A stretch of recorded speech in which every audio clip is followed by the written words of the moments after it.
Hi, this is Mike Maloney, and I want to shout out a big thank you to Nick Laird of GoldChartsRUs.com. Nick had a very fortunate accident happen. I say fortunate because his server sent out a flurry of emails with some extra charts in it and stuff. And I went through these charts, and it was fortunate because the charts told me a story, and I want to convey that story to you now. This is the weekly transparent gold holdings. So it's the gold holdings of mutual funds and ETFs that have transparent reporting. And what you see here is that gold peaked back in October of 2016, and it's still trying to get past that peak. But silver is a very different story. It keeps on charging forward. And with gold outperforming silver recently, you would think that this would be a very different story. But if you subscribe to Theodore Butler of Butler Research, Ted Butler has done extensive research on the silver manipulation for decades now, and he's really the expert on it. But he claims that J.P. Morgan has been accumulating an enormous stockpile of physical silver and plans to stop suppressing the price of silver through the futures contracts, the commodities exchange. So here's the commodities exchange. This is the report on the commitment of traders, the COTS. And so these are futures. And down here we have the number of contracts that are out there. This is called open interest. And then that's broken down further where the commodities exchange reports the position of the largest commercial traders, the largest non-commercial traders, and the small traders, the non-reportables. And what you get, these are the net positions. So the commercials have both longs and shorts. If they buy a contract, they are betting that the price will go up. If they sell a contract, they're betting that the price will go down. And if you take the number of contracts that they've sold, betting that the price will go down, and you deduct the number of contracts that they purchased, betting that the price will go up, this is what you're left over with, this net position. And the commercials are always net short. They get down to almost zero sometimes, but what's interesting is that over the short term, they're almost always right. When this short position peaks, if you take a look at that from the peak to the trough, they're buying back these short positions. They just bet that the price would fall, and they were correct, and they made money all the way down. And then as the price rises again, they increase. So it rises up to a peak, and they increase their short position. And what you see is that they keep on increasing until the peak happens, and then as the price falls, they start buying these contracts back, and they make a profit all the way down. And they repeat this process over and over again.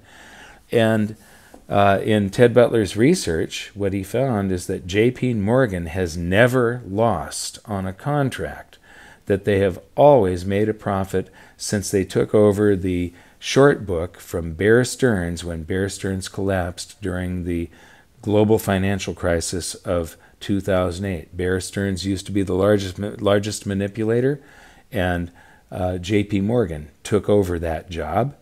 And what you see here is that in the gold contracts, they've increased their short position slightly, but silver, you get this very different story again.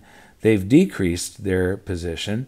Now, according to Ted Butler, they were going to decrease the position so that they can allow it to explode without J.P. Morgan getting burned. It will be the other bullion banks and so on that get burned, not J.P. Morgan. So what you see here is the short position is at a level where the silver price could rise significantly. That would allow the gold-silver ratio to fall again, meaning silver would be out. Whenever this is going down, silver is outperforming gold. When it's going up, gold is outperforming silver. This is a long-term chart here that goes all the way back to 1970. I wanted to show you this because when gold and silver were peaking in 1980, this ratio dropped, and it depends on the data set that you're using, because some people use futures contracts, some use live spot, some use daily averages or weekly averages, and some use intraday pricing, so the high-low swings of the day. And depending on which data set you use, you're going to get price ratio in 1980 of either 14, 15, 16, or 17. I'm going to zoom up on just the last 20 years of the price ratio just to show you how rare it is that we have the gold-silver ratio up in the 80s like this. There's a few days back in 2003, and then you've got several weeks here, 3, 4, 5 weeks back in 2008, and a week or two back in 2016, and we've got a few days that we've accumulated here in 2018. But when you look at the number of days that you're given this opportunity, where silver is so undervalued compared to gold, it's a rare moment. And I believe that this is an opportunity. I bought some silver a couple of weeks ago, and so I bought it very close to where it is right now. But I did a larger than normal accumulation. And it was because of the gold-silver ratio and a couple of other factors. But the reason for this whole story is that Nick did this chart of projecting the silver price at different gold-silver ratios, with gold at 2,000, 4,000, 6,000, 8,000, so pick a number. And these are the different gold-silver ratios: 80, 70, 60, 50, 40, 30, 20, and 16, which was that 1980 high. Now, I believe that you are going to see silver blow past this in the next crisis. If there's a currency crisis, you will see this gold-silver ratio going even where silver's value is even higher than 1/16 of gold's value. We're very long into this economic recovery now. It's the second longest in U.S. history. We're way overdue for a recession. Right now, nothing bad is happening in the markets, but you know what? Someday, something will happen. And there will be another recession, and there will be another crisis. This gives you an idea if gold goes to 4,000. And I think 4,000 or 5,000 is sort of a no-brainer for gold in a crisis. And then if it turns into a dollar crisis, a currency crisis, which I do expect someday, then, it all depends on what happens with the dollar. The upper end of this is potentially infinity.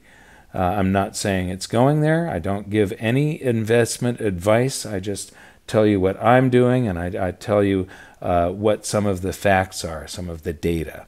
And this is the 20-to-1 line. This is 16-to-1. So if gold's value hits 1/20th of gold's price at these prices, like if you had $6,000 gold, then you've got $300 silver, and that means that the difference between this 1/80th line and the 1/20th line, you would get 4 times the performance out of silver than gold.